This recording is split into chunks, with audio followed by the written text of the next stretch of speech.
Unahin ko na yung tanong ng kaibigan ko na si Weng Likmo. She sent it last Sunday. So Weng, I hope you're listening. Sabi niya, Madam, na-topic mo na ba sa radio show mo na ano ba ang mas dapat piliin? To continue to be kind or to do what is right? This is quite difficult. Dahil nabasa ko na to, dahil sa messenger ko mo pinadala, pinag-isipan ko talaga na, like ko kasi sinasabi, it's better to be kind than to be right during arguments, ganyan, di ba?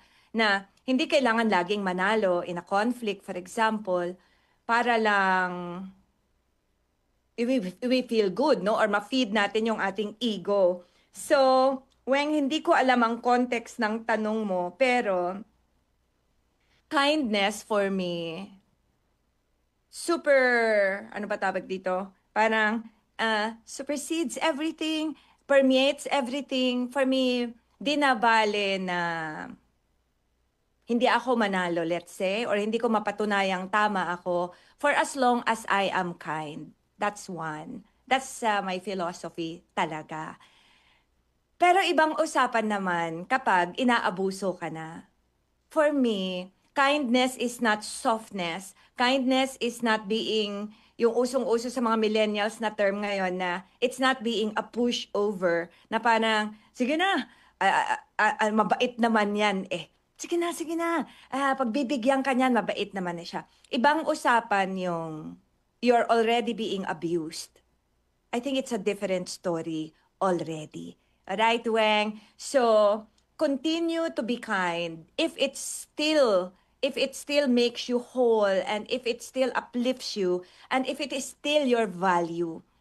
Pero kapag para pakaramdam mo, wait lang, parang I'm being abused already. Parang my kindness is already being used against me or napapabayaan mo na yung sarili mo because you're too kind, then bumalik ka doon sa tanong na ano ba ang tama sa sitwasyon na to? I don't know, I hope I'm making sense. My goodness. Anyway, pero ang point ko is that I think it's important to really balance being right and being kind. Papanalunin natin ang being kind because love always wins, sabi nga natin. Compassion always wins.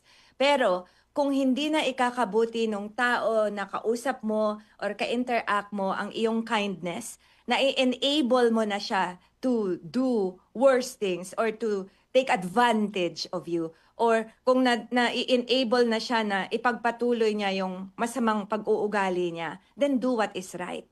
Like, kung nasa kumpanya ka, implement the policy already. Siguro, isuspend na or baka i-terminate na. Alam mo yon. Because, again, kunwari, sa kumpanya na context, it's not up to us to be kind, lalo na pag violate yung ating policies, di ba? Parang yung batas lang natin sa ating bayan na sabi nga, the law may be harsh, but it is still the law. So, there are times na we need to fight for what is right.